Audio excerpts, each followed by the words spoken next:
Yo, yo, yo, welcome back to another episode of On the Spot Sports. And before we get to our guest today, we have a big shout out for Living Sisu. Living Sisu is a platform and app that wants to give you all the tools to have success in your sport. Their main objective is to activate your lifestyle. So it's for active people. Enjoy discounts at companies like BioSteel, 30% off, Body Logics, the Goalie Guild, all his books are discounted. Roan, Lululemon for men, 20% off, online stretching programs with Eccentrics, 1 full month free. They got super silent massage guns, 20% off those. And it's a great quality. It's way less expensive than a Theragun, and it's great quality. So there's so many more discounts that you guys will need to just become a member to see. So they want to provide you with anything you need for success. So come join the community. I'm a part of it. A bunch of other athletes are a part of it. So it's free to join. It takes 20 seconds to get exclusive offers to your sport, and it's definitely worth it. So do us a huge favor and go sign up for Living Sisu's membership. It's free, takes 20 seconds. So go do it, and we'll see you there. Living Sisu is a great company. We know one of the co-founders, Zach Fricali. He's a great guy.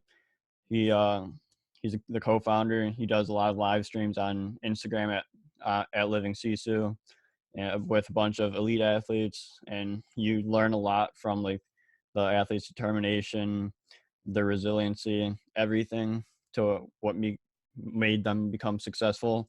So it's been a great experience so far. So go on. I'm gonna leave the link in the description. So go sign up. So welcome back to another episode of On the Spot Sports. I'm Jack, and in today's episode we have a very special episode as I am joined by professional hockey goaltender Cam Johnson. Cam just finished his 4th season of professional hockey, playing for the Cleveland Monsters in the American Hockey League as well as the Florida Everblades in the East Coast Hockey League. Cam helped the Florida Everblades pick up their 2nd ever Kelly Cup championship this past season, while also winning the Most Valuable Player Award for the Kelly Cup playoffs, also known as Most Valuable Beauty, because he's a beauty. Cam has also spent time in the NHL with the New Jersey Devils and the Columbus Blue Jackets. He played his junior hockey days in the United States Hockey League in the U-Show before attending 4 years of NCAA Division I college hockey for the University of North Dakota prior to turning pro. So this has been an episode in the making for a while now. So Cam, I'm glad to have you on. So welcome to the show, Cam Johnson.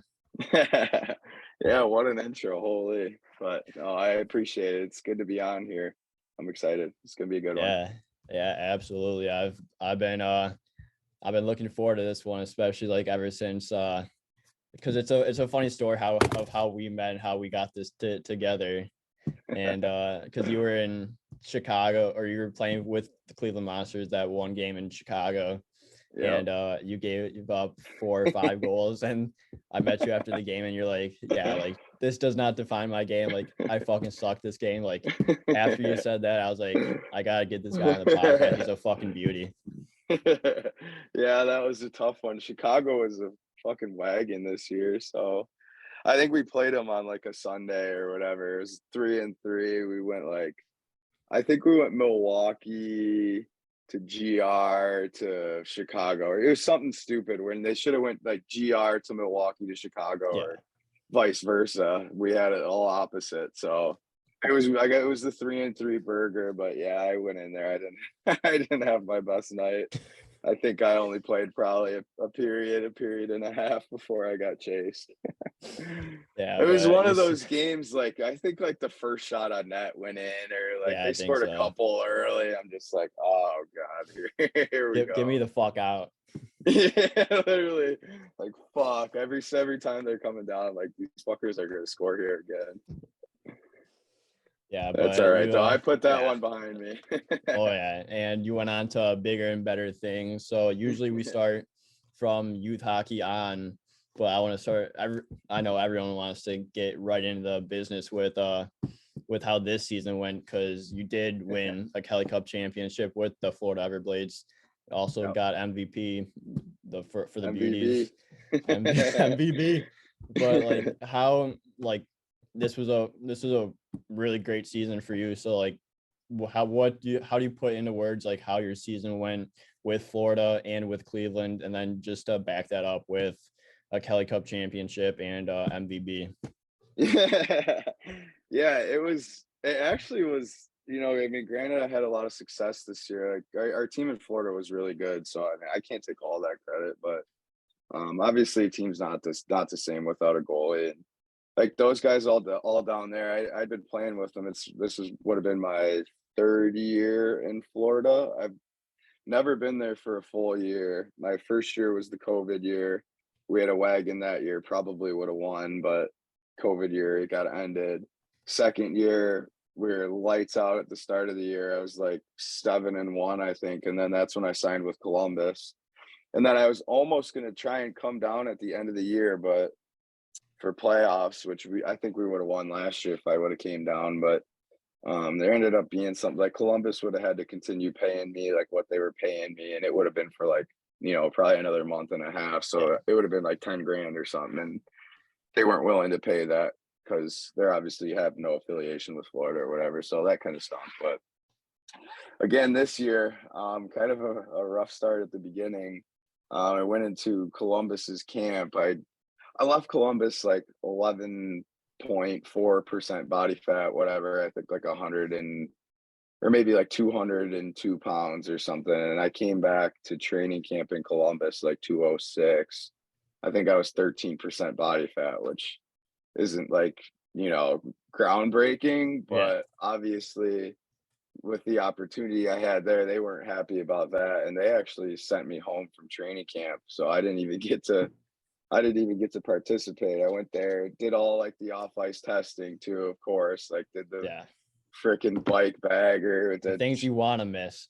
yeah, exactly. I did all that stuff and then they just gassed me right after that. So that was kind of a tough one to wear right away. And then, the plan was for me to be in Cleveland for the whole year. And I went down to Cleveland and they just, we had like I think JF Berube down there and um the other Tarasov. He's like they just signed him to a one way to like 2 years one way, whatever. But they had those guys both down there. So I was looking from an outsider looking in, like I've played pro hockey. I know what it's all about. Yeah. I'm like, all right, so like these guys are gonna they're just gonna get rid of me. Like it is what it is. And they actually tried keeping three of us there. And the year prior, I was with Columbus and I was on the taxi squad. So I mean that was a really cool experience. I got to live the NHL lifestyle, but it was fucking hard. Like I was basically a shooter tutor every day. I'd be in my gear for like 3 hours. I'd have to go out early, do a goalie session, do the taxi squad skate. Then I'd have to do the session with the NHL goalies. Then I'd have to go do the NHL practice. Then I'd have to stay off. Then I'd have to stay out there after for all the extra shit. Before I fucking Patty Line and Max Domi, one of the drills, both of those guys at the top of the circle, just feeding them one tees, working on their their power play one tee. I'm like, Just getting hit in you the gotta be. bucket every single time. You're like, Oh man, fuck. dude, Patty hit me between my eyes, and I like actually like my vision went black for a second. I was like, dude, you almost just fucking knocked my ass out. But anyway, so came down to Florida, and then even in Florida, like they didn't have plans for me to be down there. So we had three goalies there, and they have an affiliation with Nashville. So like they had a end of the bargain that they had to hold up with their goalies. So there's already two Nashville goalies or whatever, two Nashville prospects down there. So I was actually getting scratched in Florida, believe it or not. Like Oh, I would be scratched in Florida for like 2 weeks, and then I'd get called up to Cleveland. I'd play like 6 games in a row. I get sent down to Florida, I'd get scratched. I get called up to Cleveland.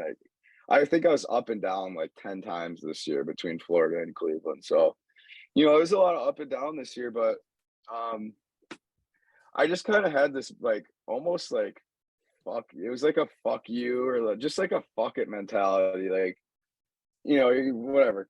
Kind of pissed off at Columbus, I guess. And I mean, it comes down to me. I should have came back in better shape, whatever. But I just felt like they didn't even really give me a look and just kind of pulled the plug right away. So yeah. I just kind of had like like the fuck it mentality out here. Like I'm just gonna ball out. Like that's all I could do if I play good. Like these guys are gonna have no choice then to keep playing me. So that's what I did, and I had some success. Cleveland was tough. Our team wasn't really, the strongest. We had a young team. They got a lot of prospects on the team. They're trying to groom, and they're kind of in like a rebuilding process. So we kind of, felt the draft down in the AHL Yeah. when you're in the rebuilding process, whatever. So got some games, got some good games in the A.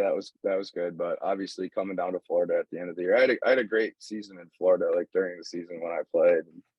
I just knew I was the guy too. Like they even told me that I'd be getting scratched. I'd be in the coach's room. They're like, "You're our guy. Like you, it's just like we have no choice. Like we literally can't play." Like Nashville sent like their goalie coach there, player development guy there. So it's like almost like they were intentionally sending guys down there so I wouldn't play. But whatever, push came to shove, they were true to their word and they played me every game when I got back in playoffs, and we had a great playoffs, ended up winning it all. So great season. Nice little feather on the cap after all that bogus. Oh yeah, absolutely. It's like what do you is that like stuff you learn? It's just like to have that like mentality and just be like, I gotta go in and do whatever I can because I know I'm the guy, but like I'm still not playing. I just gotta put in the work and just keep going because something at least is gonna hit the fan. I'm gonna get that opportunity to Yeah. show like what everyone knows I can do. Yeah, that's the thing. Like it's hard. Pro hockey's a business, and Yeah. like I'm a free agent. Everywhere I go, I'll be a free agent. And you got management, you got guys that are drafting these kids that they want to sign these guys. They want to give them the first opportunity because if they don't, then their upper management obviously doesn't look the brightest. So, pro hockey's a business, and opportunities are few and far between. And it's something you just kind of learn as you progress and continue to play. Like it's something that frustrated the hell out of me at first. Like why Yeah. are these guys starting over me? Why is this kid starting over me? Why is he here and I'm here? Like, and you can't do that. Like you can't get frustrated. You can't compare yourself to anybody else. Like you just gotta, almost like rewire your brain. Like I'm gonna do it my way and I'm gonna fucking stop the puck. And you do that, like hopefully your way is not being an a-hole. If you're, a good teammate, good person, and you can make saves, like you're gonna have a job somewhere. So it's all about that, just having that good mentality. And you're gonna,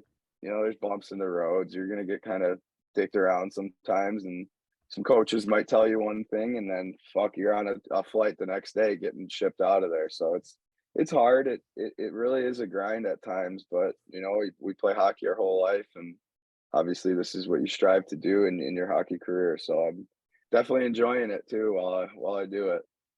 Yeah, you gotta enjoy the journey no matter where it takes you. Like there's gonna be bumps in the roads, but you just gotta go full force, play your hardest, play your heart out, and just Yeah, enjoy what you do because you're playing the sport you love right. and making money with it. Yeah, at the end of the day, like it's hockey's brought me some cool places, and obviously I've had some success in Florida, so I've had a nice little home there. My pro career so far. Obviously, I'd like to strive and get back up to the NHL. I think my game's obviously good enough. It's just about Yeah, working to get that opportunity again, and if it presents itself, you just got to ball out. exactly. That's all that it's about. And just like you spent like 3 years in Florida, like you said. So like how Yep. special is Florida for you and just to know that you have a place there no matter where you play. Yeah, it's an unbelievable spot. I tell everybody it's a paid vacation, really. I mean, it's awesome. You leave the rink every day, you're wearing, board shorts and flip-flops, and it's like, all right, what am I gonna do today? Am I gonna golf? Am I gonna go sit by the pool, go to the beach? It's a great life. And I enjoy it down there, and the fans are awesome. Like a lot of Midwest people travel down there, they're called snowbirds. So like those winter months, those prime winter months, like we get some really good crowds, and the people are knowledgeable about hockey up there. There's good hockey fans, so it's a lot of fun to play down there.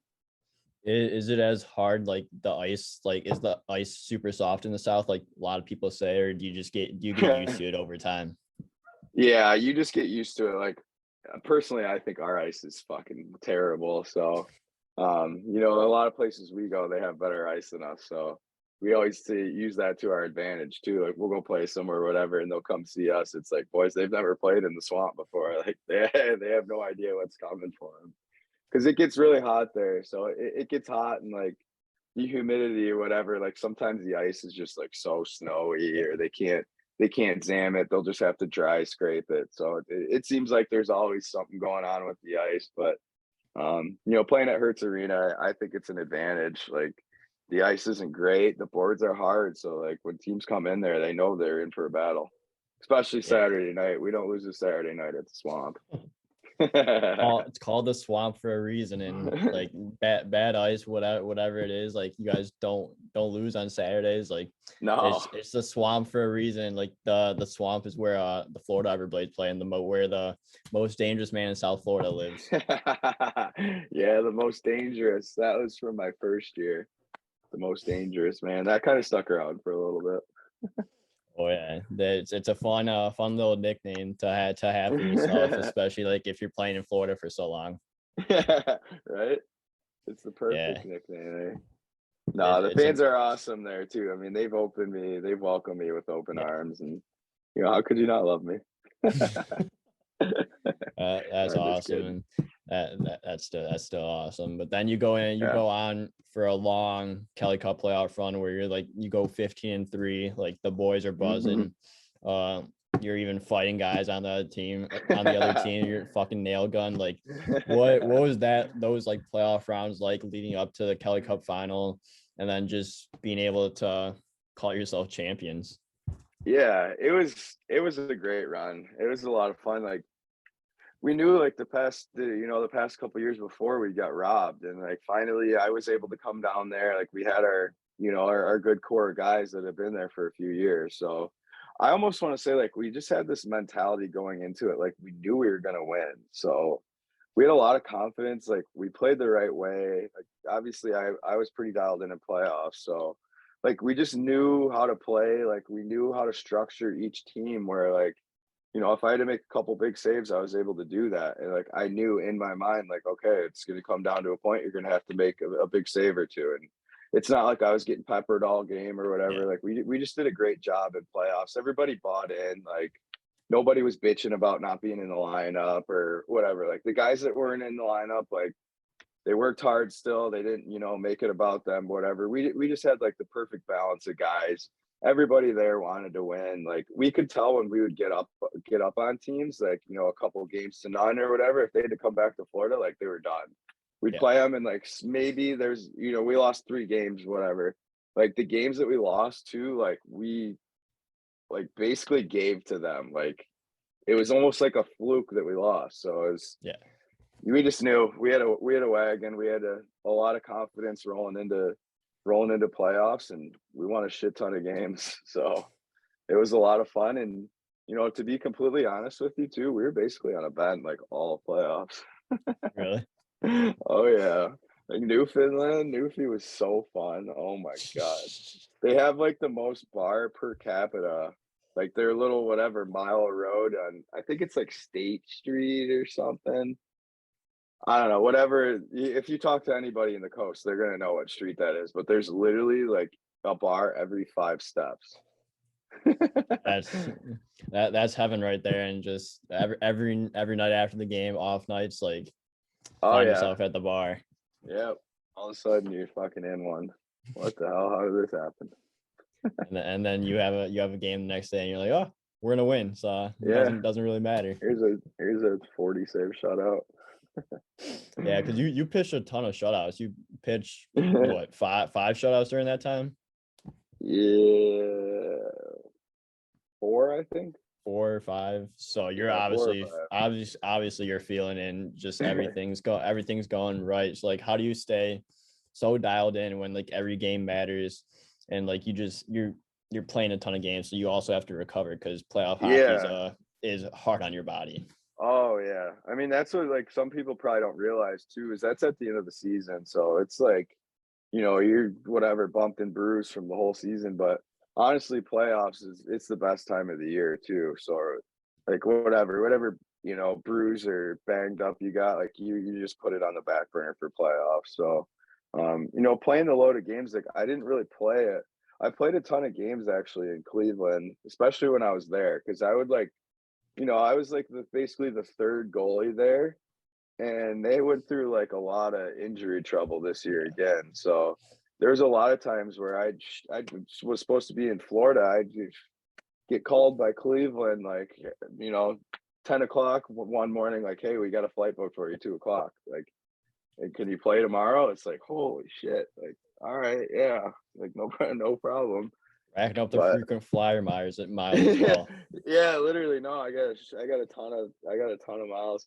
It was funny though, like the I would always fly Spirit. I would fly Spirit or Frontier when they would call me up, and Fuck. people are like, "Dude, what the fuck? Why are they flying you Spirit?" Like, I mean, they would take care of me. They'd put me in the exit row or whatever, but it's because like Spirit and Frontier had a direct flight to Cleveland. It was like the only direct flight. If I would have Wow. flown like Delta or American, I would have had to like connect. I think in like Chicago or something. Whatever. I would have had a connecting flight, so I had to fly Spirit every time. Pretty classic. Got a shit ton of Spirit miles this year. Saves you a bit of structure on the body, especially when you just have one flight instead of Yeah, connecting. And but yeah, Spirit Airlines, that's a bold choice right there. yeah. I know, right? And I would tell people like, "Yeah, look, they're flying me Spirit. What do you think they think of me?"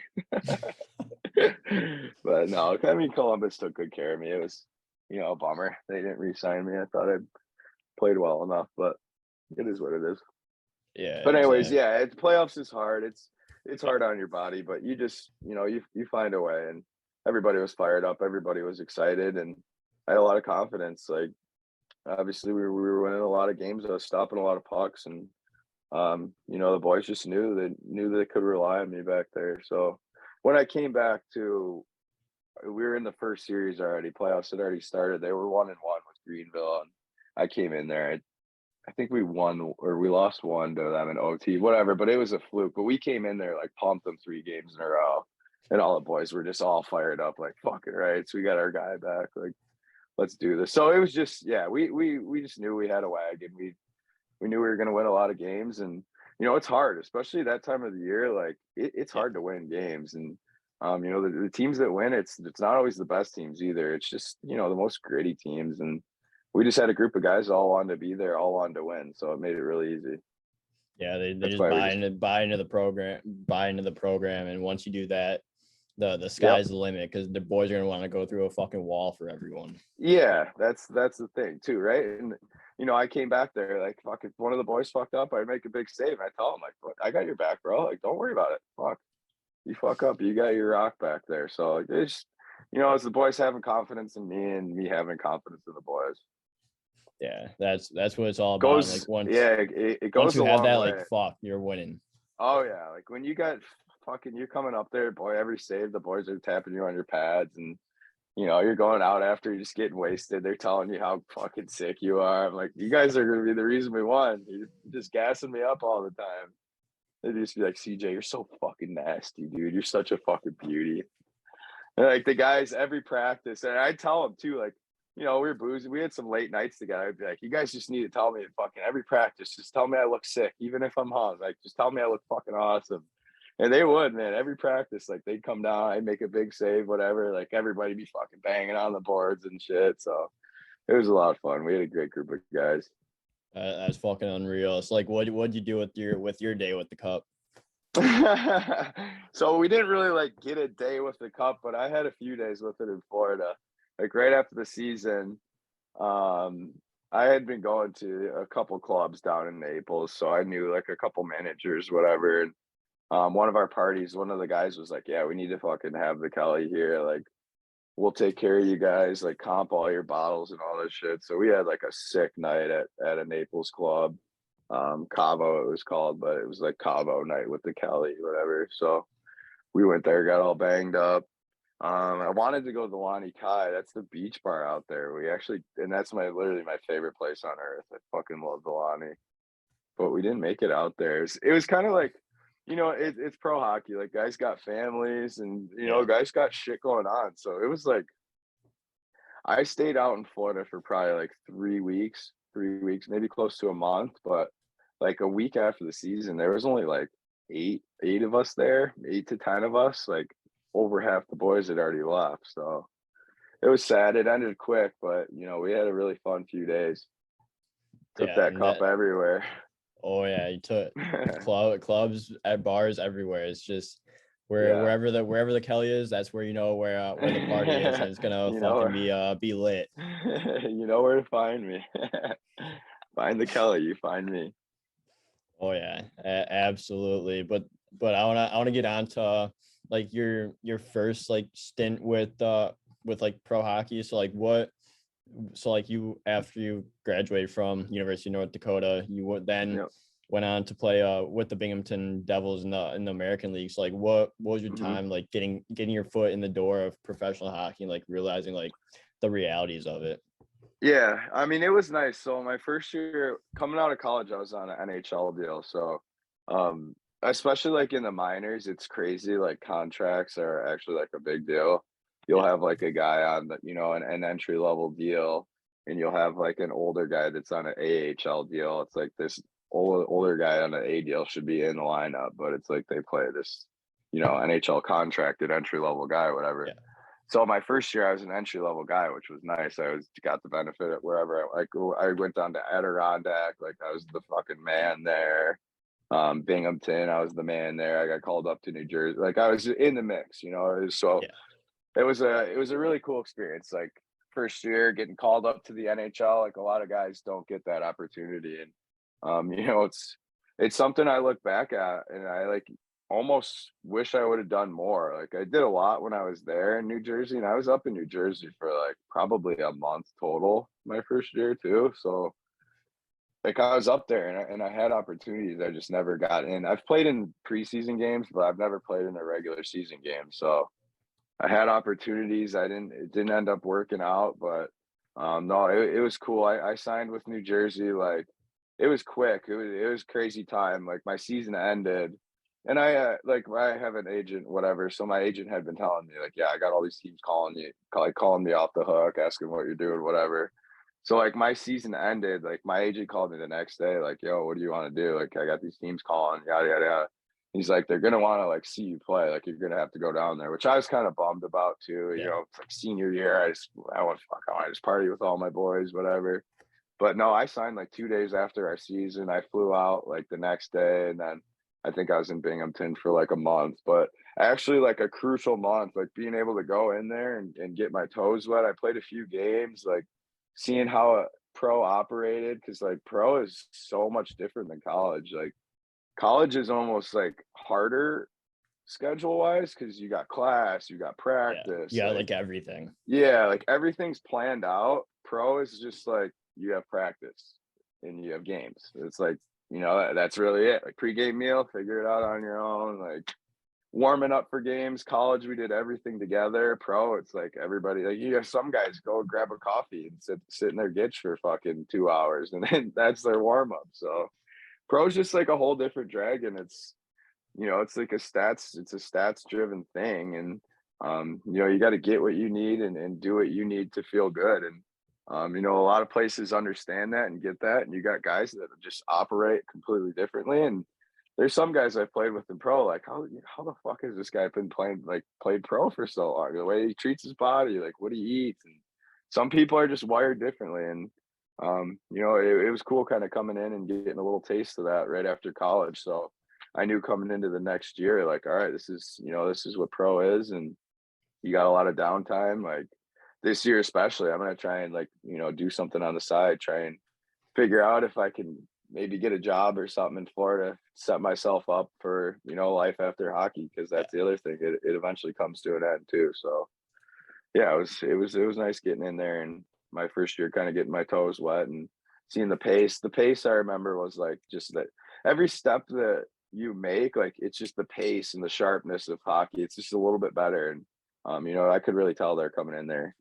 Especially like North Dakota, the NCHC is like the best, I think, unbiased, but biased. I think it's the best league in college hockey. You look at the national champions. Yeah. So, playing there and playing in that division, like you're playing against the best players in college. So, but again, even making that jump from the, college NCHC North Dakota to the AHL, is you can even tell like these guys are fucking good. Yeah, exactly. And I feel like when you do get like that foot in the door, like you know what to expect. Like you said, like going into the following season, you'd be like, yeah, like I need to work on this stuff. Like same thing for me. Like last year, I was at a camp and Yep. going into this year, like I know how to like be in better shape and just like the quickness and the Mhm. sharpness of the game, because it's literally all about like the small details and the small That's adjustments it. and net and it's literally to stop a puck or not to stop a puck is those little Yeah. adjustments that you have to make. Yeah, it's the small details. I've been doing some goalie coaching, and I tell all those kids, like, I do all this shit, like, every day. Like, everybody's good at pro. The guys that progress, further than the other ones are the ones that fucking work on this shit every day. Like, Yeah. the guys that are really, really good at this. Yeah, so like my goalie coach would always be like small details, small adjustments, just like on shots.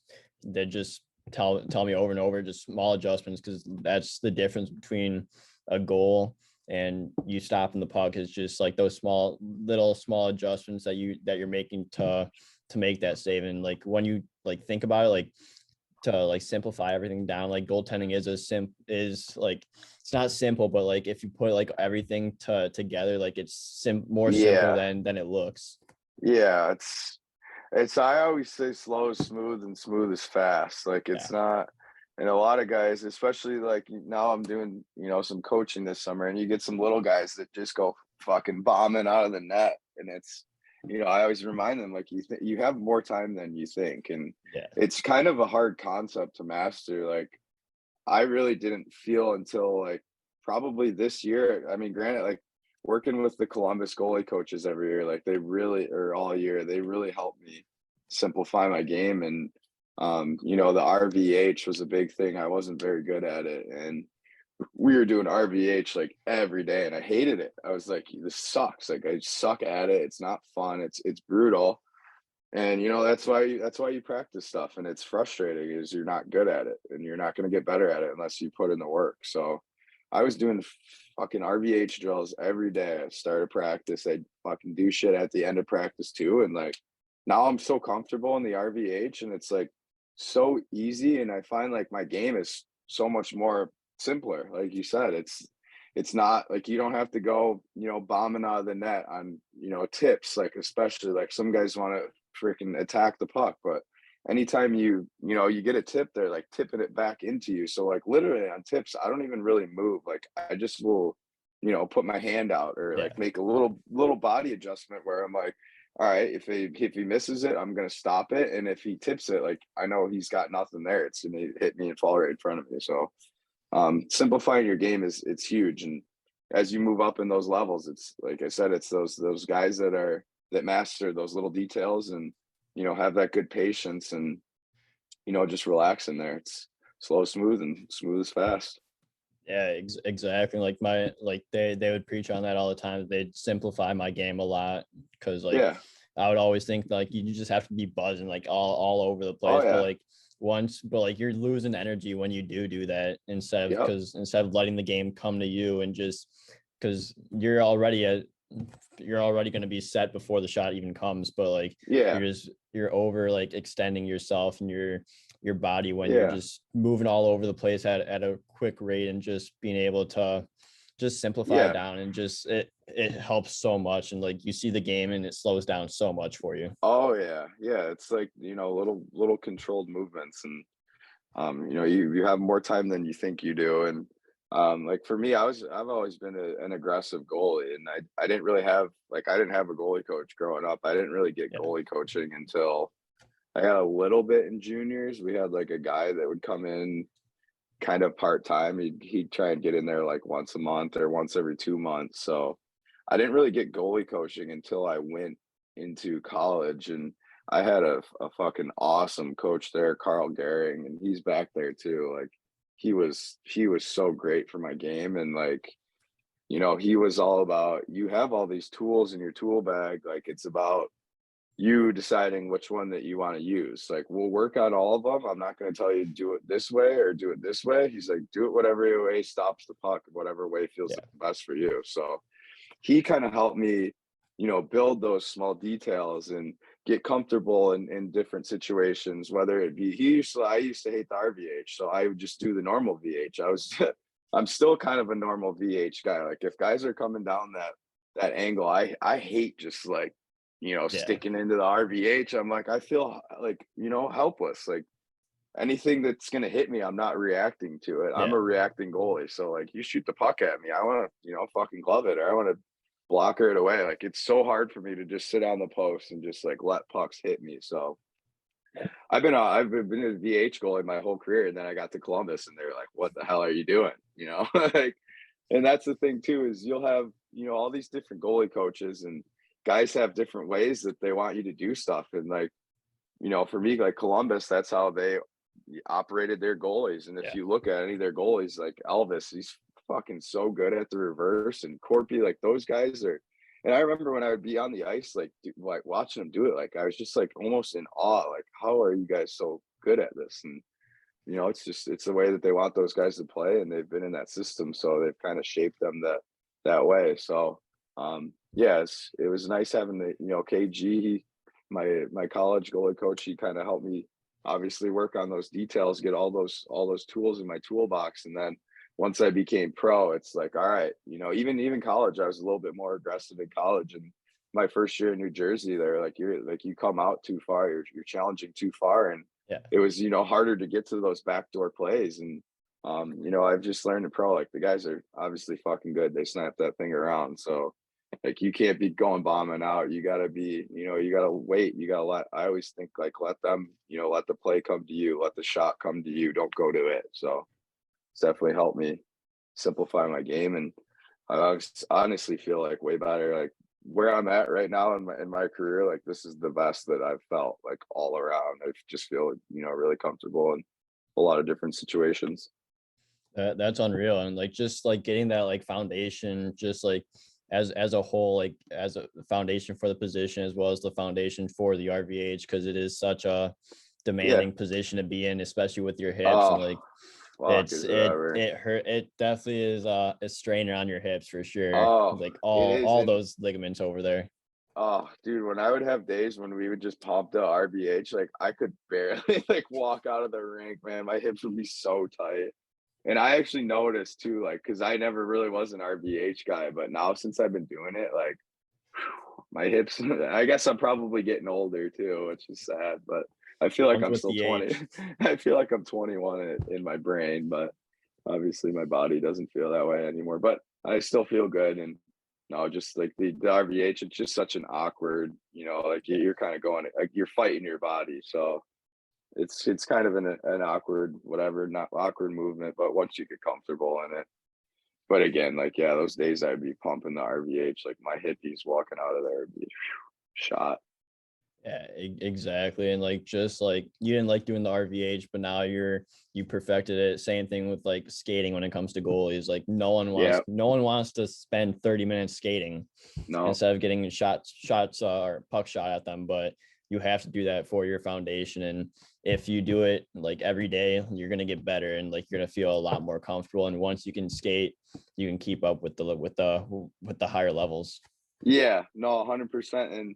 And that's the thing. All those guys are good. It's the guys that are the best, best footwork, the best skaters. Those guys are the elite goalies in the NHL. And like my first year, I had Scott Clemenson was my goalie coach, and Oh, he used to, yeah, he was a beauty. He was great for me too, but he used to tell me my feet are my money makers. He's like, that's your game. You're good on your feet. You're quick, and it's just about like figuring out when to be aggressive, when to, be a little bit more deep, or it was just like kind of figuring out the timing and almost like how to play situations and 2-on-1s. And it's always, you always got to be thinking about like setting yourself up for the next shot too. yeah. Obviously you got to focus on every shot, but like it's always, putting yourself in the best situation. If there's to be a rebound, you're still going to be able to get to it. So that was one thing he really helped me dial in with Yeah. my game.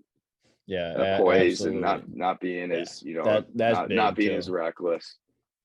Yeah, Yeah, all those are huge, especially like when you do conquer like and like perfect all those like all those yeah. foundation spots, like you're gonna notice your game go from like here to like all the way up Oh here. yeah, And it's the best it's feeling in the crazy. world when that happens, and it doesn't happen Yeah, overnight.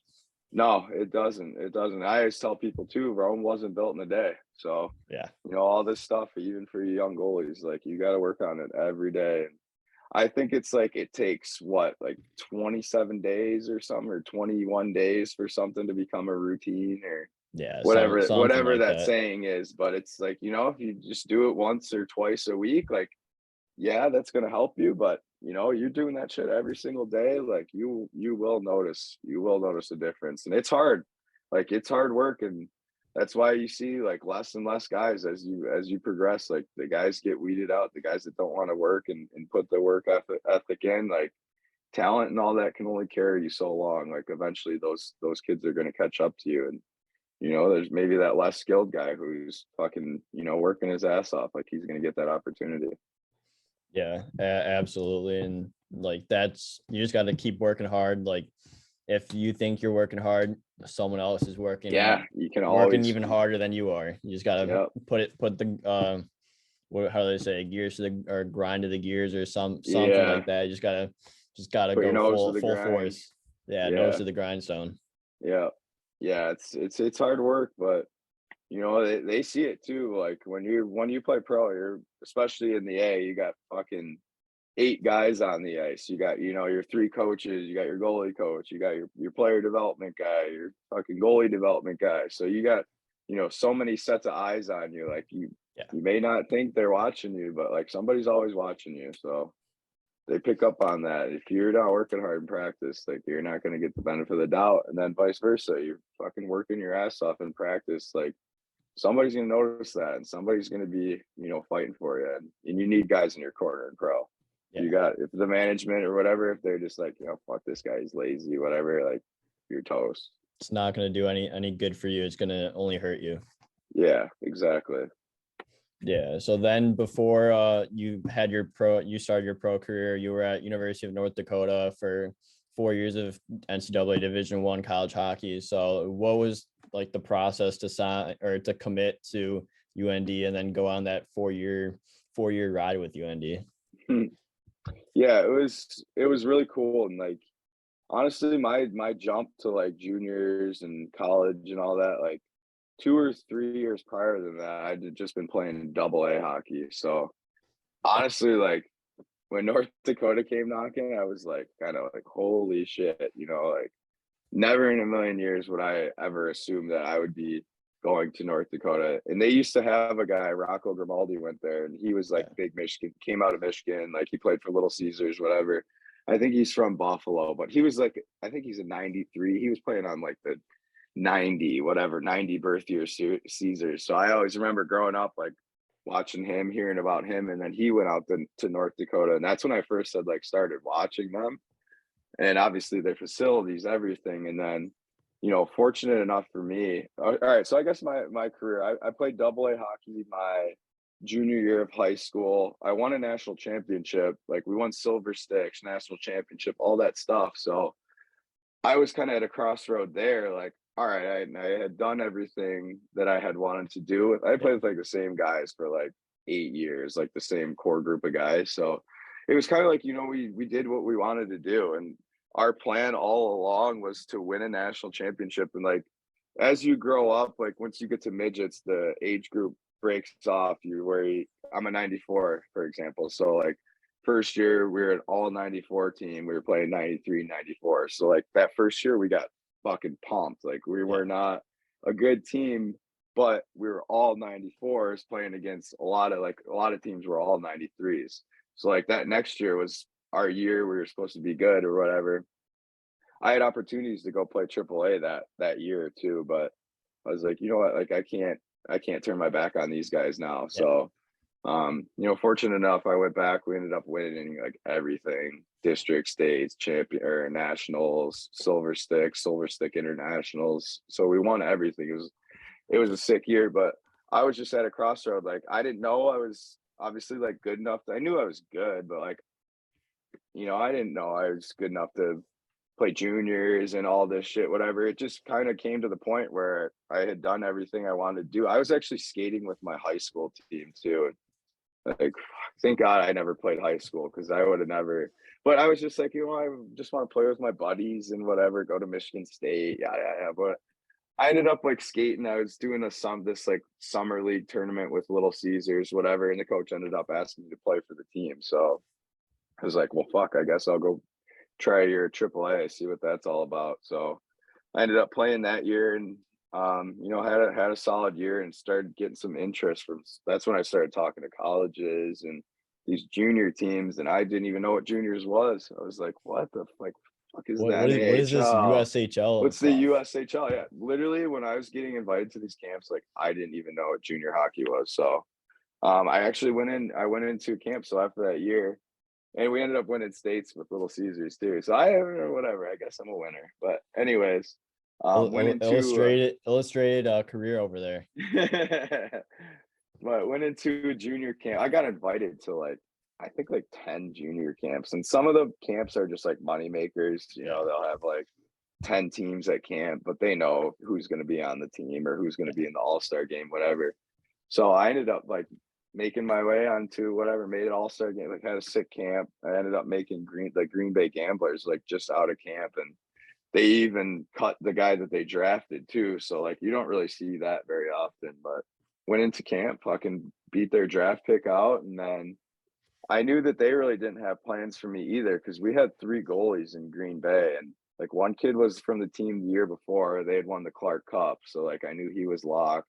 And then they had another kid who was from Slovakia, who was like the world junior third string goalie for Slovakia. So I was like, oh fuck, like going into it. And went into preseason, dude. I didn't even let in a goal in preseason. I played 2 games at the Fall Classic, fucking 2 shutouts. Back to And I, back. No yeah, big deal. and one of the teams I shut out was Fargo. So before we had even got back to Green Bay on the bus, I got traded. And like right when we got back, like the coaches were like, hey, can you come in the room? And, like I already knew it was gonna happen. So I got traded to Fargo and then, played well in Fargo and I had a good playoffs my first year. And then that's when UND came knocking. Um, I had like when I was going to commit, I had offers from Nebraska, Omaha, UND, and Denver, but it all happened like really fast, like basically bang, bang, bang. UND gave me 24 hours to make my decision, so I didn't even end up getting to go to Denver and visit Denver. But after my first year in Fargo, UND had me up for an unofficial visit. So there's an official visit and an unofficial. Unofficial just means like they invite you, you pay your way. Whatever official is like they fly you out, you stay overnight, you see a game, like you party with the boys. It's a lot of fun. So I just went on an unofficial visit and I didn't have a car out in Fargo. So my mom flew out there and rented a car. We were going to drive home, but they invited us out. So they invited my mom on my visit too. And they fucking treated her better than they treated me. And like, I ain't kidding you. Like when I was on the visit, it was like she was on the visit. Like, what the and fuck? I remember walking out of there too. My mom was like, I don't know, like if those guys offer you, like I don't know how you could ever say no to that. And UND actually ended up being my lowest offer. It was still like 90%, which is I mean basically a full ride. I just had to Yeah. like pay for my books. But UND was my lowest offer, but they were just the most upfront. They were the most honest and just like the Ralph and everything that they have there. I'm like, this is just an opportunity that you only see once in a lifetime. So it was pretty easy for me to make my decision. They called me. I had 24 hours, like when they offered me. So I went and did that, and then it was like in the summer. They had heard I was going on a visit to UNO because Dean Blaze was the coach there at the time, and Dean Blaze used to be a UND coach. So they got word I was going on a visit to UNO. They called me the night before I flew out. They're like, "Hey, we got wind you're going to UNO. Like, we just want you to know we're in your plans. We're okay. This is your offer. Yada yada yada. Here's our plan for you." And I'm like, "Holy shit!" They're like, "Dude, do you want to come here?" I'm like, "Well, yeah, like, I do, yeah." But I like gave them my word that I'm going to go on my visit. Like, they almost wanted me to call and cancel my visit to UNO, but I ended up still going on my visit to UNO. And like while I was going to visit UNO, that's when Denver had called me, and I told them like I have an offer from UND. I have 24 hours to make my decision. So they were like, "Well, shit, let me call you right back. Let me make a couple phone calls, whatever." Denver calls back and offers me. So I had an offer from UND, an offer from UNO, and an offer from Denver in like 24 hours, Oh and I shit. had to make my decision. So it was obviously like kind of a stressful process, but it was a cool process at the same time. Like this is, my hardest decision right now is to make what fucking school Yeah. do I go to play hockey at. So it was a really cool process, and obviously made, I think, in my opinion, the right decision going to UND. Yeah, Fucking so loved it there. not looking at like any of the hardware you guys won, would you say like you were 100% on board with North Dakota and like it's 100% worth it with everything you went through and just over your Yeah. 4 years and just to experience everything you did? Yeah, it was, it was fucking awesome. And this, especially, we won there. And, when we won there, UND was on like one of its longest droughts ever. I Yeah. think it was like 16 years too. Like what a drought to be on, right? 16 years. But that was like the longest drought ever for UND. So like we kind of ended the drought, whatever. And they had some really good teams in the past. Like they had Johnny Taves and Oshie on a team. Like they had some teams that could have done it that came up short. So I think we actually went down as like the best team. We went down as the best team in UND history. We were second best overall, like record wise. I think we had like one more loss than the other team, but the other team didn't win the national championship. So we ended up winning the national championship. So we got that little feather in our cap. We were the best team ever at UND, and they've had some fucking Gotta wagons. love that. Yeah, so it was cool, but overall, like going to North Dakota, man, you go there and it's like you're part of a family. Like you're playing hockey, but like the people out there, they're so passionate about hockey. All the staff, like the coaches, they all played for UND. Like fucking everyone there, they get it, and like everyone there just it's a school of excellence. Like they're good every fucking year for a reason. Like they do it the right way. They play hard. They get these first round caliber guys, but like you don't come in there and like you don't just get gifted your stripes. Like you got to Yeah. go in there and earn your stripes. So UND did an awesome job, like awesome job getting you ready for the pros too. Like the way that their days are structured and their meetings, and like it was just like such an easy, smooth transition from UND to pro. It was just obviously the game gets a little bit sharper, gets a little bit faster, but structure wise is how our days and how our practices were ran and everything, just the day to day there. It's such an NHL caliber school, or I guess Yeah. whatever NHL caliber program at the college level. Like we got spoiled there, and yeah, you're bigger than something than just hockey out there. Like it's a family out there. It's cool. And I can go back there. I could go back there in 20 years and the people in the town will still know who I am. Like they'll still fucking open arms, come in here. You go out to dinner there, like people see you out, they'll buy they'll buy your dinner. Like so many meals, I'd be out with like a few of the guys and they'd come like, yeah, there's a couple over there bought your guys' meals. Like they wanted to say good luck this weekend, whatever. So it was cool. Like you're treated like a rock star. You feel like a fucking rock star. I might have peaked a little bit too early. That's awesome though, because everything is bigger than hockey, and like just to have Oh yeah, like that sense of just family and like everyone yeah, like cares about you and like everyone knows you as well, and it's just like a big yeah, like happy family, and like no matter where yeah. you go or when you come back, everyone's gonna know who Oh you yeah, are.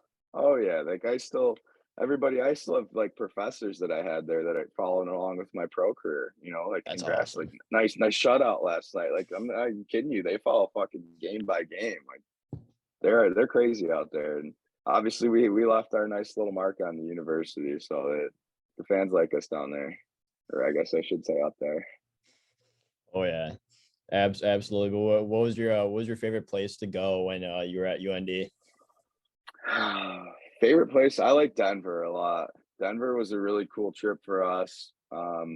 There's a lot of people that go to UND that end up getting jobs in Denver. I don't know what it is, but a lot of people go. So there's a lot of North Dakota ties in Denver, and they're obviously a great program. They've got a fucking couple national championships recently, so True. they've had some good teams. But no, and we go down there, like I'm not even kidding you, it's like 50-50 UND fans, Denver fans. So we go down to Denver, it's like playing a fucking home game. So Denver was really cool to play. We played Minnesota while I was there.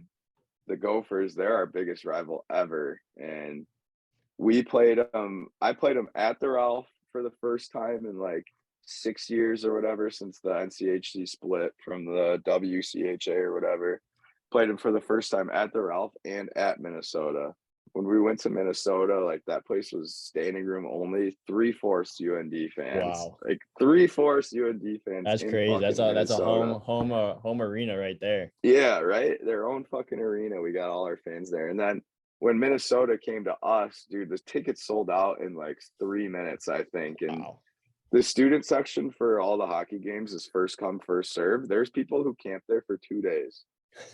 Literally, like in this little, and we'd go in there for practice. Like I went in there for practice the day before. I'm like, this is fucking bananas. Literally, the line was like probably 100 people deep, waiting two That's days. commitment right there.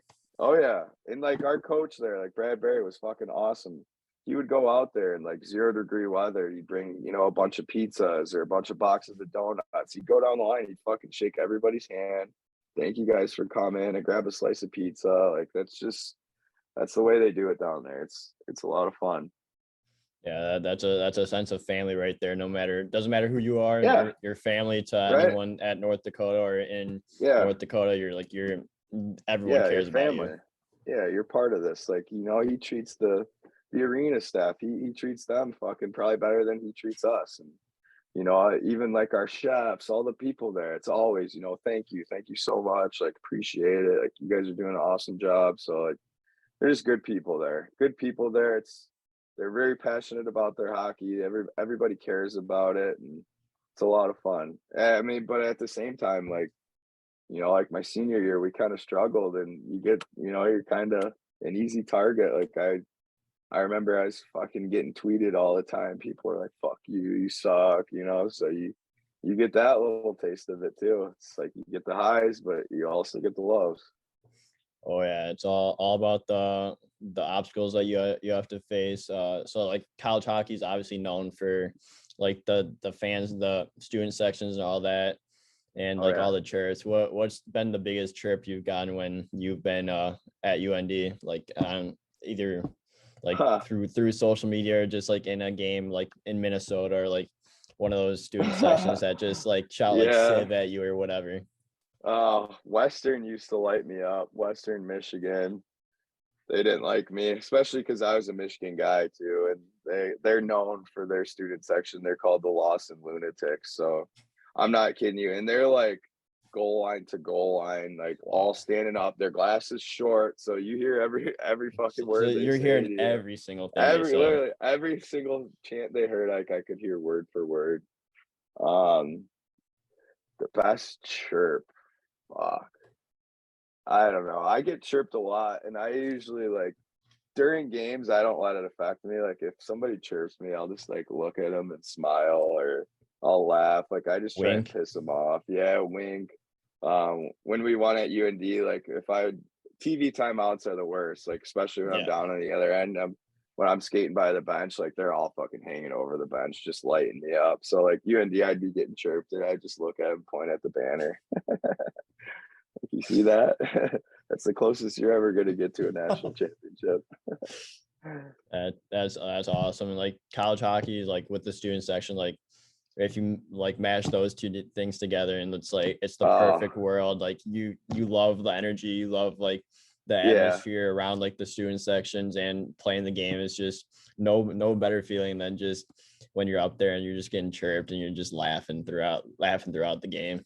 Yeah, there was actually in Colorado College. So if you go look at my Instagram, when I first started my Instagram, I like started it just to post a bunch of pictures of my cat. Kind of weird, but whatever. I'm a goalie, so it's normal anyways. True. But I took a senior picture with my cat. My cat's name was Puss Puss. If you go back and look on my Instagram, you'll see it. But it's just like me holding my cat, whatever. Colorado College, these like group of like 6 or 8 soccer girls sat right behind the net, blew the sign up. It was like fucking massive. It was like a poster, and they just like held it up the whole game or whatever. They were giving me shit. I think they had a whiteboard, like they were writing shit on there or whatever. But anyways, I ended up after the game, I was like, I want to keep that sign. Like that's fucking sweet. So it's literally a fucking massive picture of me and my cat. So I ended up trading him a stick. I like signed my stick, whatever, met him after the game, got the sign, gave him the stick. And then I put that fucking big picture in our hockey house too. It was classic. But anyways, we had a guy who committed to Colorado. He decoded from UND. Chris Wilkie was his name. But anyways, decode from UND, ended up committing to Colorado College. Like a year later, I got a fucking Snapchat from him. It was my picture of my stick on the wall. The soccer chick still had my stick on the wall. It's so funny. He's like, dude, you fucking That's awesome. these soccer girls are. I hear Cam Johnson. Like, I go and look, I see your fucking stick on the wall. That's awesome. That's hilarious because Yeah.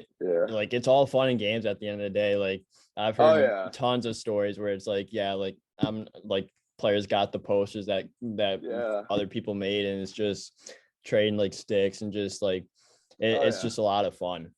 Yep, it is. Yeah, it's all about. I think the chicks ended up like writing their number on the back of the poster too. Like, I ended up getting a couple chicks' numbers in the middle of the game. Everyone loves They're Cam like Johnson. writing on their whiteboard or whatever. I was like, oh, doing my number on there, whatever. Fucking Funny. beauty. That's for Yeah, sure. that's how you stay loose though. Like that's what did Yeah. it for me. Turn my brain off for a little bit, fuck with some people in the crowd, maybe wink at some chicks, but whatever gets it done for you. It's hard. You Yeah. got hockey, like goalie, you got to be locked in fucking You do. the whole time. So like I always use the whistles and like the TV timeouts. That's when I like program like, all right, shut your brain off for a minute. This is my fun time to just get away from having to Yeah. focus 24/7. It seems like. Yeah. I like to toss pucks out to like the little kiddos in the crowd and give them knocks on the glass and shit. So I keep it light. Yeah, that's awesome. And while you're playing at UND, you win a national championship. So what was that national championship like? And just like the like few seconds left in the game before you guys are officially national champions. Oh, it was so cool, man. We played in Tampa Bay too. Like Tampa was Well, that's a fucking sick place to awesome. play.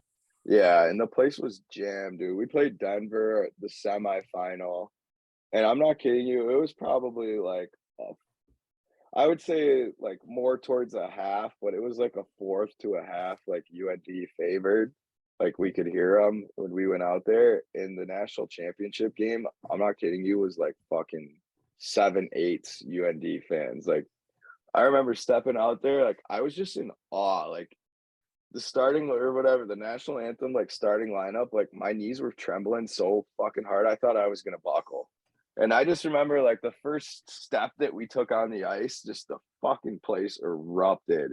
And it's just like it's almost like an awe moment. Like I was just like looking around, like You're just like this is starstruck. You're like, fucking oh shit, this is pretty bananas. cool. This is a sold out fuck. There was like 20 some thousand people there, like Wow. probably the biggest crowd I've ever played in front of, but it was fucking badass, and we won too. So we had a fucking night. That's Oh probably the yeah, drunkest I can I've ever only been. It's I literally can only probably imagine the that. Just drunkest I've your ever been. bunch of college kids just won the national championship. Oh, Fucking go on a dude, I'm bender pretty after sure I that. I blacked out. I think for 2 straight months, and I'm not kidding you. I went every single night.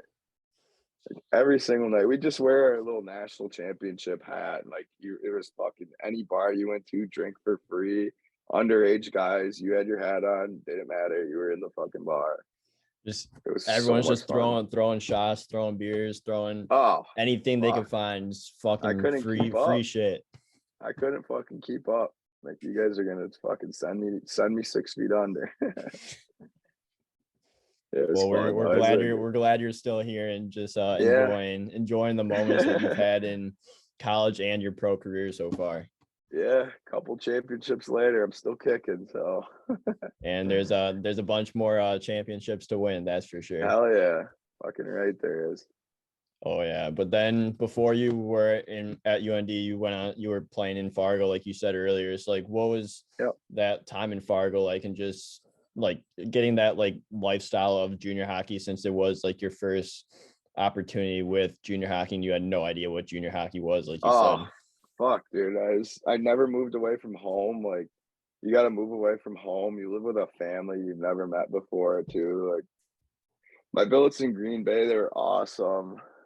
I was only there for like a month, but they were really cool. It's really weird at first, like for me especially, never moving away from home, like never really thinking I was going to do anything Yeah. with hockey. And like, then you're moving into a stranger's house to play hockey. Like, fuck. But I got traded to Fargo.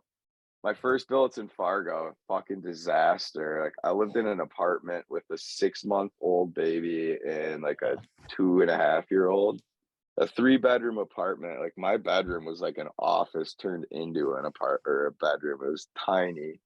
I had like a little twin mattress I could feel every fucking spring on the mattress. Like, Oh, I ended up having to get like a 5-inch foam pad just so I could even lay on the thing.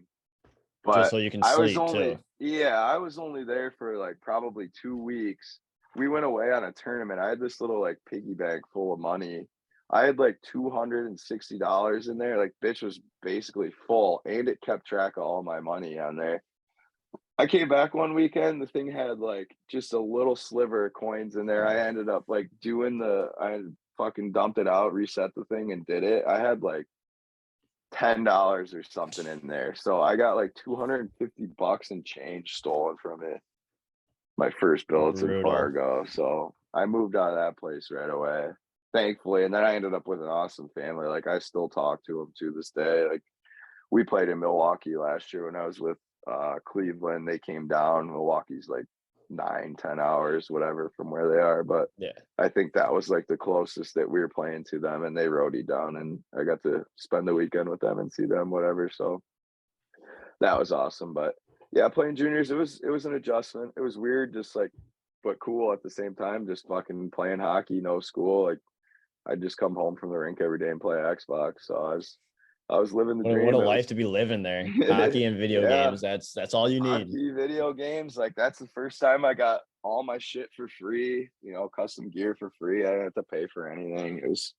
It was a cool experience for sure. It was kind of like, once I like made the USHL, and like that summer, once I made Green Bay, I'm like, fuck, I should start working out. Like, that's when I started working out or whatever. That's when I kind of was like, you know what, I might be able to fucking do something with hockey. So Yeah. good. And look where you came from there, and now Yeah. you went from juniors to college to Yeah. AHL, ECHL, and NHL so far, and only Yeah. looking to get back up into the NHL. Yeah. Hopefully next year. Fuck. Yeah, Just gotta stop the absolutely. pill. Absolutely. But like, what was your first like custom set that you had in the USHL? Like, when you did get like all your gear for free, and like you were able to Yeah. customize it. So my first set was CCM. I had the CCM Premier twos, I think. They were like the squiggly, they would Oh like yeah. Hmm. cross in the middle, whatever. That was the first set I had, and they were yellow. So I got them, and Fargo's blue. So I got them custom for fucking Green Bay.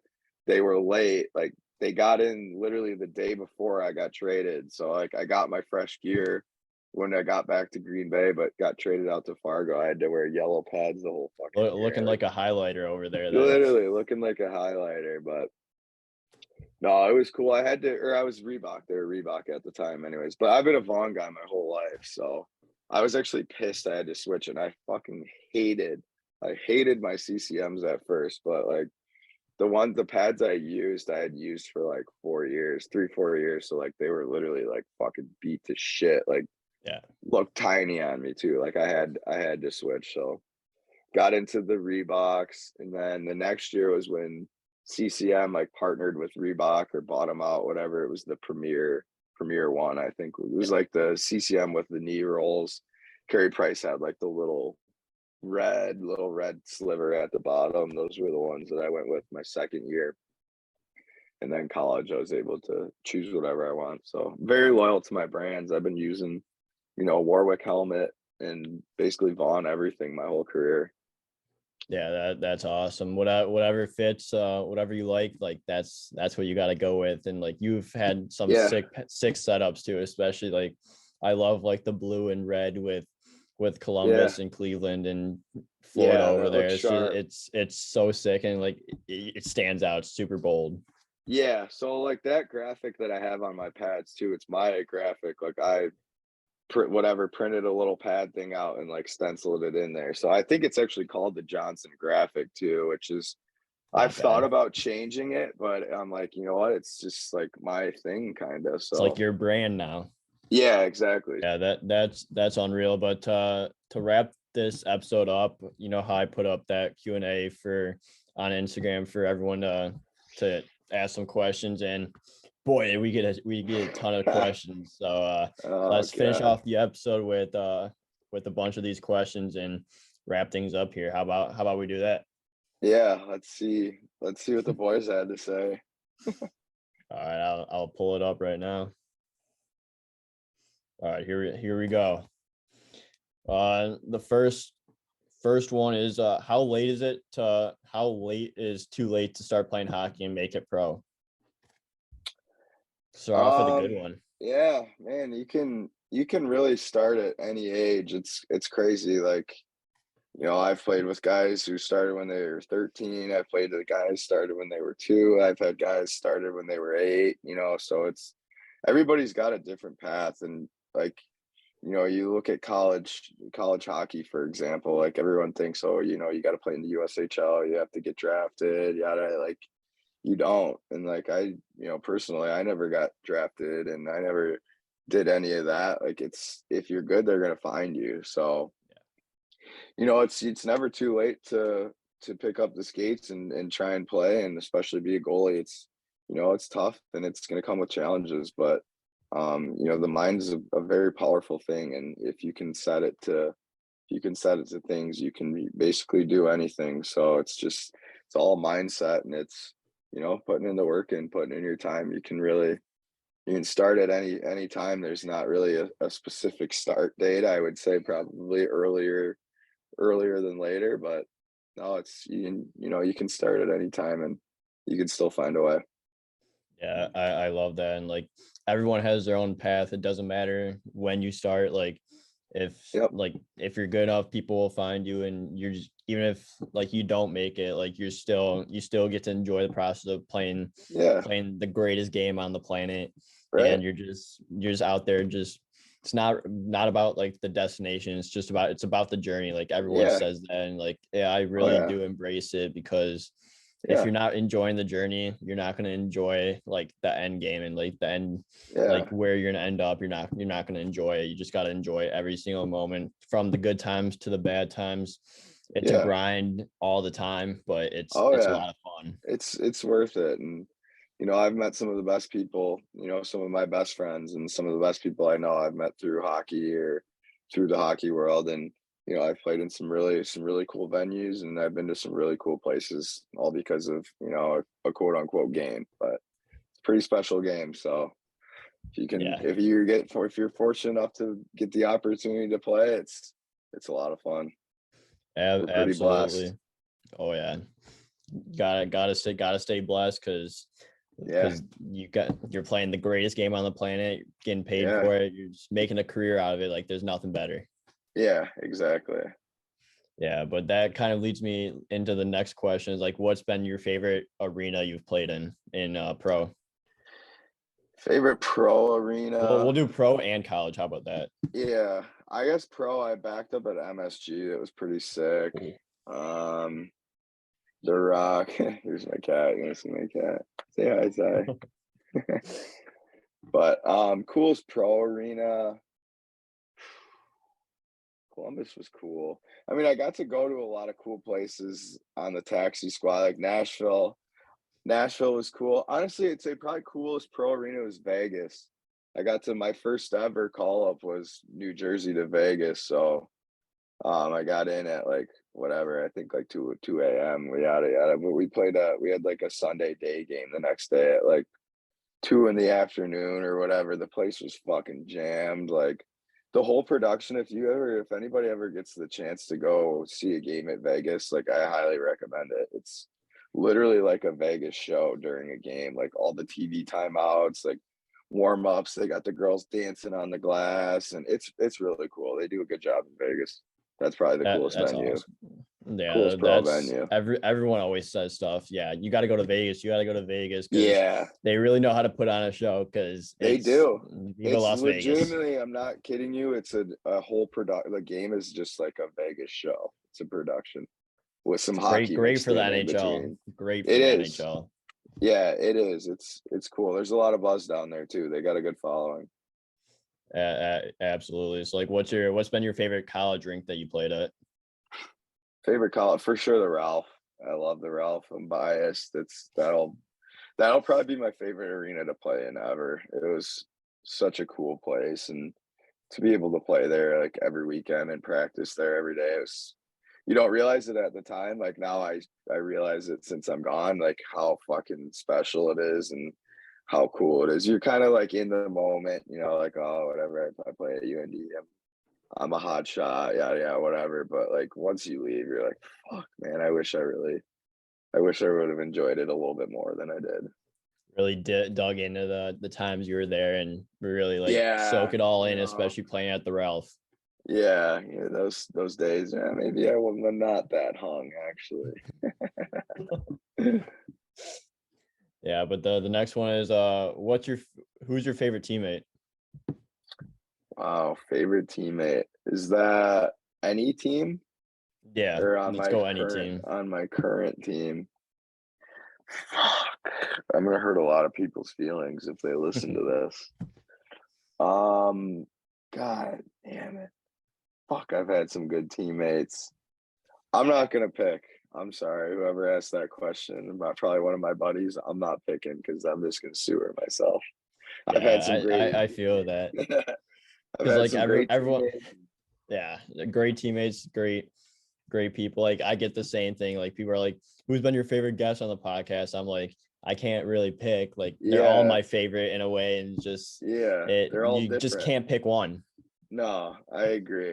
I've had, and I've been fortunate enough to play with some of my best friends too. Like I played with Christian Wolanin in college. Like I started skating with him too originally. Like Yeah, first ever house team I played on, it was me and him. So it was cool. And he was on my Green Bay team. He was on my Little Caesars team. So we played together for like 8 years probably total. So that was wow. cool. Playing in college with somebody that, I put the skates on with to learn how to skate. So that was Yeah, special. that's unreal. Very, very special for sure. And then the next question is also a favorite. Who is your favorite fan you've met? Everyone always wants to be the favorite. Yeah, favorite fan I've met. God, I've had some good fans. There's a lot of good people in the world. Yeah. I've had a good following. I played in some cool places, so I've really came across some cool people. But favorite fan, God, probably this year in Florida, I had a lady named Carol Grubbs. She was awesome. Like I would call her like my Florida goalie mom, but she took good care of me and she would come to our practices and it's just like she'd just talk to me like I'm a normal person. Yeah. So she was a great fan, really cool person, Carol Grubbs.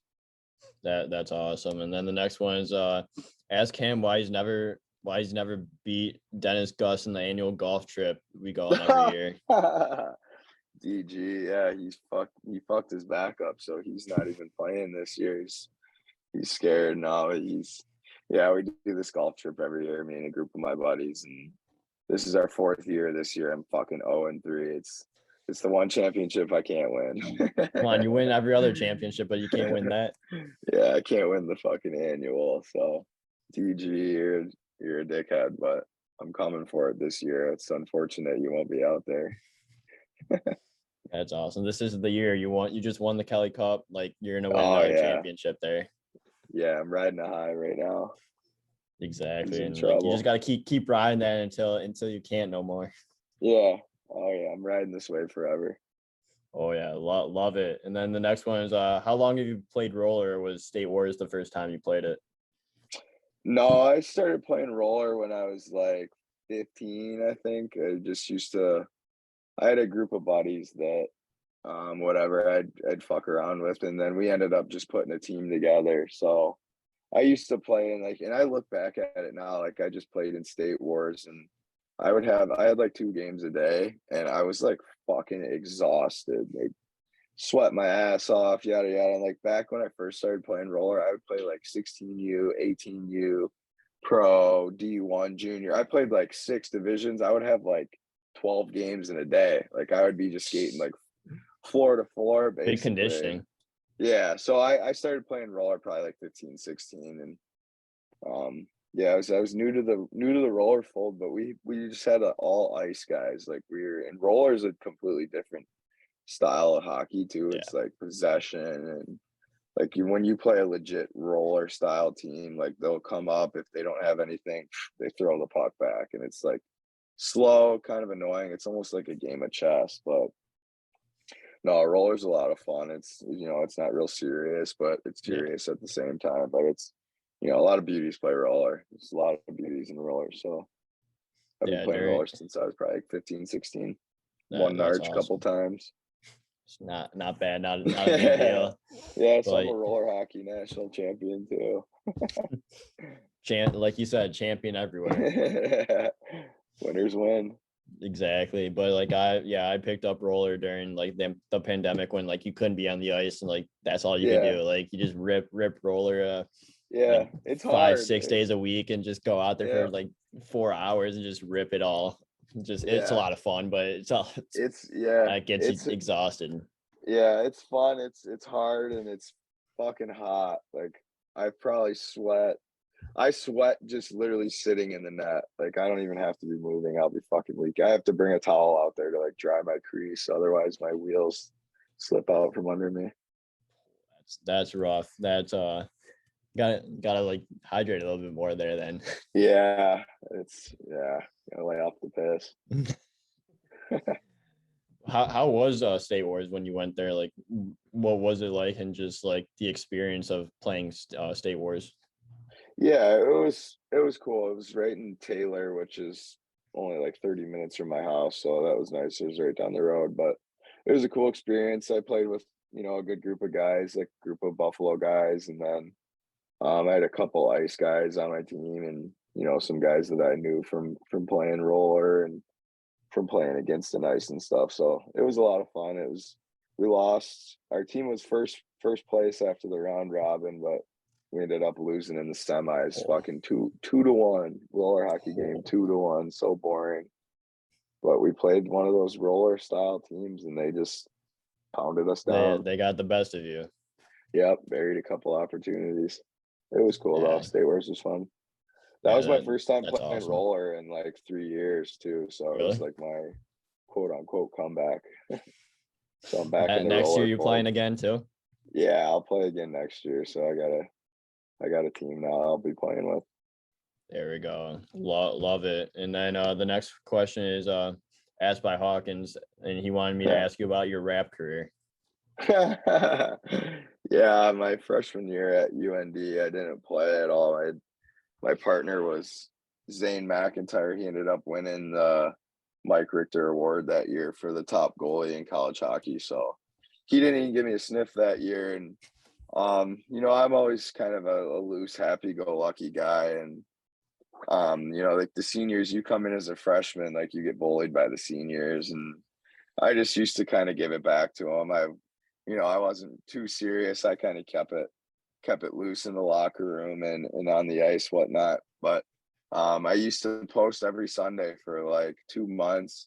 I would find an instrumental, like a rap instrumental on YouTube, and I would just sit in my dorm and I would write a freestyle chirping one of the seniors. So it was like every Sunday for like 2 months, the boys would just be like looking forward to. I have a guys texting me like, "When are you gonna drop your freestyle?" Whatever. So I ended up dropping like 6 freestyles or something, just chirping the seniors. And then I ended up meeting a kid on campus one night partying who I would just like I don't even know how we were talking about it or whatever. Like he was saying like he produced he made songs, whatever. He had a mic in his dorm. I'm like, dude, I'm like trying like I'm not a rapper, but like I fucking freestyle and chirp guys on my team. So he's like, dude, we should make a song or whatever. So I ended up making a song with him one night. Just grabbed a case of beer, went over to his dorm and made a rap song. And it was actually pretty good. It's on YouTube if you want to search it. It's called Sue Sioux space boys Buiis. And my I'll rap have to name's look that up after this episode. yeah, Sue Boys. But my rap name was Young Hung Boy. I made that song, which actually blew up on campus too. My buddy was the president of a fraternity, Sigma Chi. So I'm not even kidding you, dude. I'd show up to parties on campus and like my song would be playing. Like I'd go to Sig Chi and like fucking everybody knew who I was as like young hung boy. It was kind of cool, yeah. So I made that song and then I made one more song called Hang Eight, but we didn't put Hang Eight on YouTube, just Sue Boys is on there. But I made two songs. My second one, Hang Eight, I talked about like winning a national championship and like hanging an eighth banner or whatever. And then the next year we ended up doing it. So kind of cool little Cool foreshadow. I little, told yeah, told exactly. everybody we were gonna do it before we did it. And then But everyone's yeah. like, yeah, this guy's fucking sick. This guy's a fucking beauty. Yeah, so that was my that was my rap career. A couple songs my freshman year, Young Hung Boy. I'll send you them both. Maybe you can post them. Yeah, Blow them I up. definitely will. We'll get that They're rolling they're again. pretty raunchy. Like while I was there, like the coaches were like, "You can't tell anybody that this is you." So it was super like low key. That's why like we put it on YouTube, but like we didn't do anything else with it. But they're Yeah, legit songs. I'll send them to you right after this. love it. It reminds me of cross country and track banquets. Like people would just be like freestyling and roasting each other. Like Oh yeah, that's what brings the team together. It's just you just roast and chirping each other and just yeah. giving each other shit for anything they do.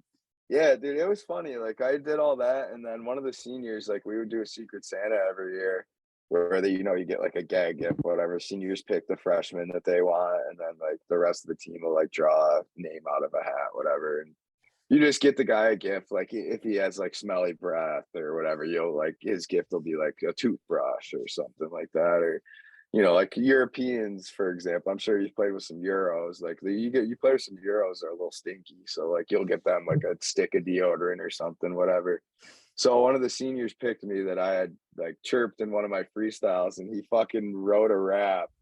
And like that year, I was like kind of like pursuing this girl, whatever. I had this crush on this girl, and one of the boys ended up fucking banging her at a party. So he ended up getting this girl to like come in and fucking say like have a line in the song to her, like a verse in the song, and she just like talks about like banging one of my other teammates and like this it was so Fucking fucking brutal. it was so funny though. Like I didn't expect it too, because it's just like but he like legit recorded like the same thing, like recorded a little freestyle. And it was funny. Yeah, But that's my rap career in a nutshell. that that's hilarious, and you'll definitely have to send me those songs after we get done with this episode. Yeah, I might have to pick up my rap career again, so maybe I'll try and drop a track this year. This is the comeback season. Comeback season. Oh yeah. The next question is, who's your biggest fan? Biggest fan, I'd have to go with either my brother or my mom. They watch my grandparents, they watch every game, and they're always checking in, they're always following along.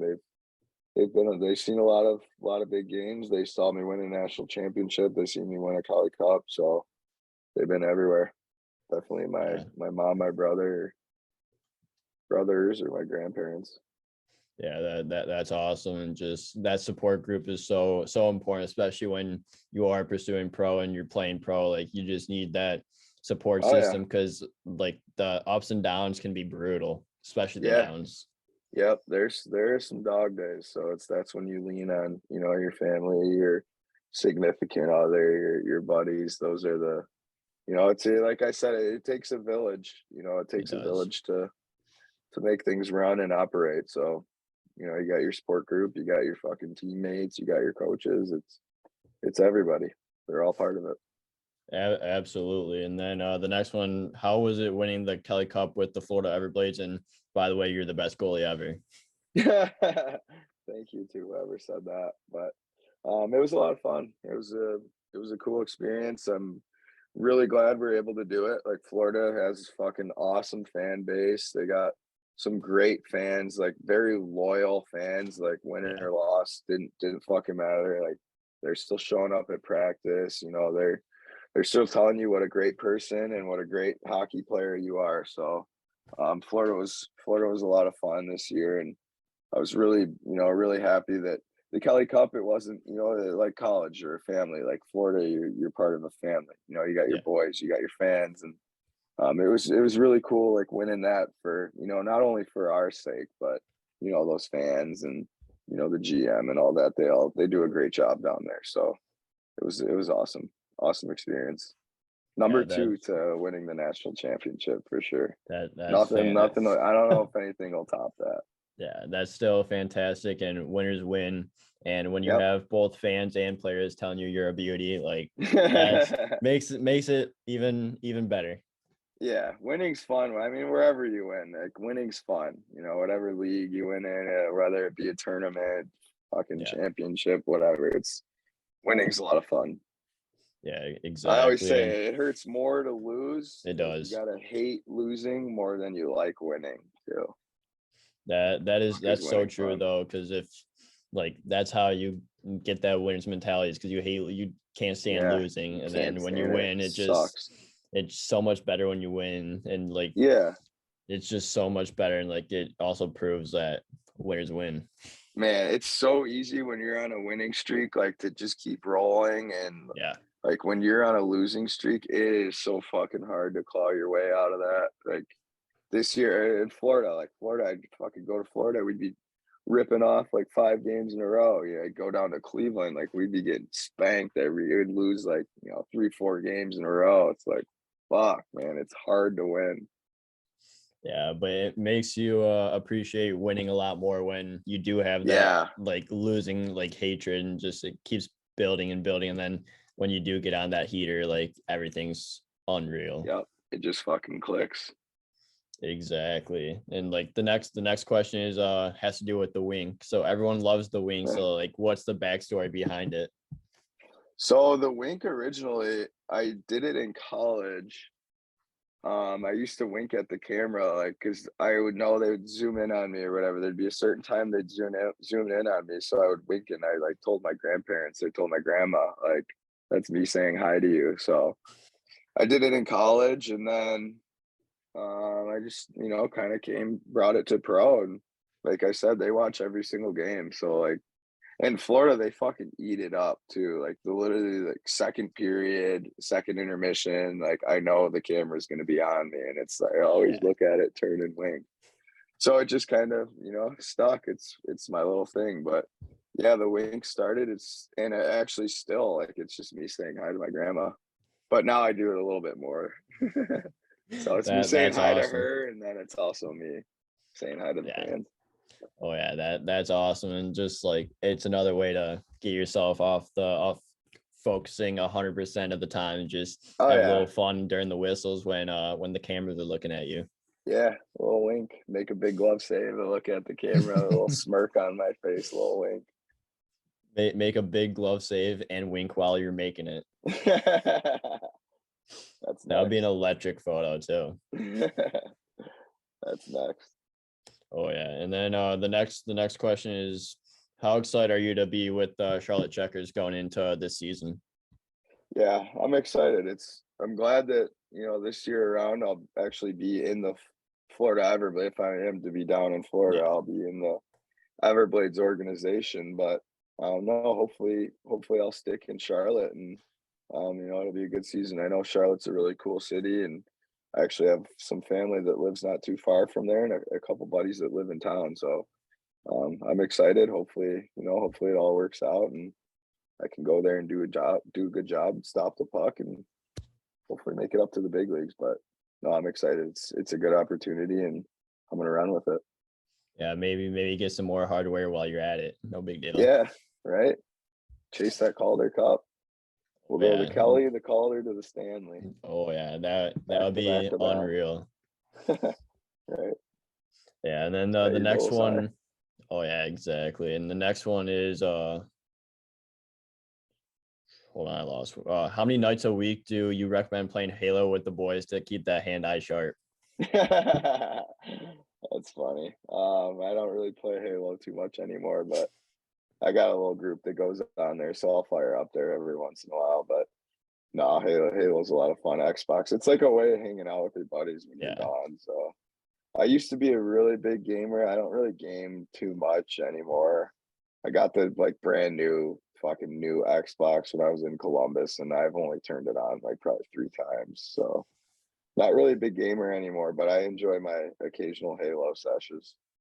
Yeah, those are always fun. And like, yeah, I'm the same way. I used to play a lot, but now barely Yeah, have time and I have other things to do. So it's like I don't think I've yeah. touched Xbox in a year and a half to 2 years.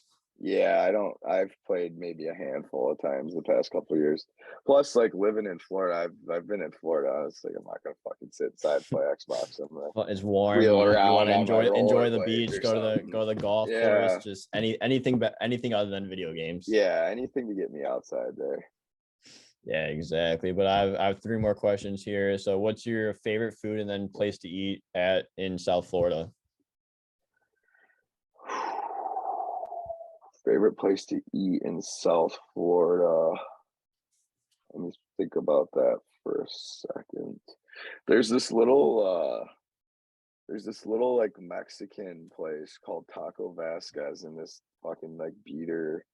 I think it's like a mobile gas station or whatever, but it's literally like the most authentic Mexican you'll get. You go in there, it's like all they like speak Spanish to you basically. Like barely understand when you're making your order or whatever. So that's one of my favorites, one of the go-tos with the boys there. And then we go to Twin Peaks a lot. They have cold beers and hot waitresses, so that's another Two and favorite two. for the boys. But my all-time favorite restaurant wherever I'm at, regardless, is Taco Bell. So my favorite place to eat in South Florida is Taco Bell. What are you getting from Taco Bell? I switch it up every time. If they get something new on the menu, I try every new item. So anytime I see a commercial, or I have a Taco Bell app on my phone with the push notifications, so I'll get a notification when they drop something new, and that's my excuse to go there and get Taco Bell. But Have you tried the staples, Baja? yeah, the Baja Blast. Yeah. Oh yeah, it's my favorite pop. That's on the top of my Mount Rushmore. Is Baja Blast number one. But my staples there, always get a number 7 steak quesadilla, always with a Baja Blast. I get a side of nacho cheese to dip my quesadilla in. It's fucking gas. Crunch wrap. I like the crunch wrap. Mexican pizza. They brought that back, but they're fucking always sold out of it. So you can never get it. But yeah, Taco Bell's fucking high end, man. I'll eat there every meal if I could. Yeah, that's awesome. Like Taco Bell is so good. Like I didn't even go there. Just if I Yeah, have a taste for tacos, like I'm gonna go to Taco yeah. Bell. T-Bell, go grab yourself one of them 3 packs or a 12 pack. Fuck, they got it all there. The curly like cinnamon fries too. Yeah, the cinnamon twist. Electric. Love those. I love that. And then the final two questions is what's your game day routine usually? Um, Game day routine. I like to skate on game day, so I'll go to the rink. I'll get a little hot tub, stretch, get the body going, get on the ice. I don't really like to stay on the ice for too long on game days. Maybe Just make like yourself feel good. yeah, 10, 15 minutes, float some in on me, let me feel the puck, and then I grab a meal, lay down for a nap, if I'm feeling it. I don't really have like a too much of a tradi that I follow like to a T. It's just like I have things that I do, but if I don't nap, I don't nap. If I nap, I nap. It's Yeah. I just kind of relax, and I really try not to think about the game too much. Like I find it's like the way that I operate, I have like a happy medium. If I'm too focused, too dialed in, like don't talk to me, like Yeah. headphones in, whatever, I would find I don't play as good. And if I'm too relaxed, having fun playing sewer or whatever, then it's like then I'm almost like not up to speed. It's like that fine line of Yeah. dial but having fun. So I think about like who we're playing. I'll think about who their guys are, but that's really about the extent of it. I don't really think too much about hockey unless I'm at the rink. It's just kind of like when I'm driving to the rink, that's kind of like when I start to turn my brain on, like, all right, let's start to lock in. And then once I get there, it's all business. Yeah, that's great. And like everyone has their own routine and what they do, and like whatever works for you works for might not work Yeah. for someone else, but like it's still it's cool to see like everyone's routine and just see how they prepare Yeah. like on a daily basis when they do get to games. Yeah. Everyone's different. Yeah, What works for exactly. you might not work for me. What works for me might not work for you. Just the way it goes. Exactly. It's just the way it goes. But then the final question is, what are some tips you have for goalies looking to get to that next level? Um, don't get discouraged. Like, it's life's hard, hockey's hard, dude. Your path to whatever, like some people it's just getting to college. Some people it's playing juniors. So it's having those goals. It's you gotta have something you want to strive for. So I always say, shoot for the stars and whatever as if you lose or whatever, it's just all learning lessons along the way. So I set my bar high and you got to work hard to get there. It's you get what you get out what you put in. So if Yeah. you're eat sleep and whatever playing hockey, then you're going to be good. And if you commit yourself, if you set your mind to it, like you can achieve anything. So it's not hard to do, but it's really hard work, if that Yeah. makes sense. Like it's about putting a plan in place. It's about putting the work in to do it, feeling good doing it, looking good while you're doing it, and then going out and doing it. So, it's classic look good, feel good, play good. Yeah, that's a quote to the T, and just like that's a great tip and Yeah, advice for everyone because like it is, if you put your mind to it, like you can definitely do yeah. it. Like if You you're can gonna move shoot for the mountains. stars, like if you're gonna keep trying and you fail while doing it, I'm not gonna Yeah. live my life with regrets. Like I'm gonna go No. until I Yep. can't, like, because I'm not gonna live my life with regrets. No. Fucking go until you can't go anymore. And Exactly. then when it's all said and done, that's when you take a step back and you just fucking tip your cap. Like, hey, Yep. did it, you did what you could. Maybe, you know what, maybe I didn't make the fucking NHL. Maybe I didn't go play D1 hockey, whatever. I'm sure you met a ton of people along the way and you became a better person for it. So shoot for the stars and fucking you can do anything you set your mind to. Confirmed. Great life lessons with D Cam Johnson, most dangerous man in South Florida, and Oh an yeah. absolute beauty. So are you. You're a beauty too. Absolutely. Thank you. But Cam, this has been a lot of fun. I really appreciate the time you took to come on the show, and I really appreciate like Yeah. everything, and just I look forward to Yeah. following your career the rest of the way and see how you do in Charlotte this year. Yeah, thank you. I appreciate it, man. It was good chatting with you. Glad I'm finally be able to get on here and good luck to you too, man. Good luck and I don't know if you followers know, but he's trying out for a team in the Fed here. So good luck to you as well and your career too. I'm gonna be following along with you. Absolutely. I We'll have to appreciate that. reconvene it. We'll have to reconvene again, do another podcast. Well, Yeah, somewhere down the absolutely. And line. get DK on as well. Yeah, it's the mobility guy, damn it. Bailing on us last minute. Yeah, but what are you gonna do? But thank you again for all the support and everything, Cam, and Yep. you're a fucking beauty. So are you, bro, man. Most valuable beauty. I Oh appreciate you yeah, having me on. love it. I appreciate it. Thank you. Yeah, no problem, brother. We'll see ya. See ya.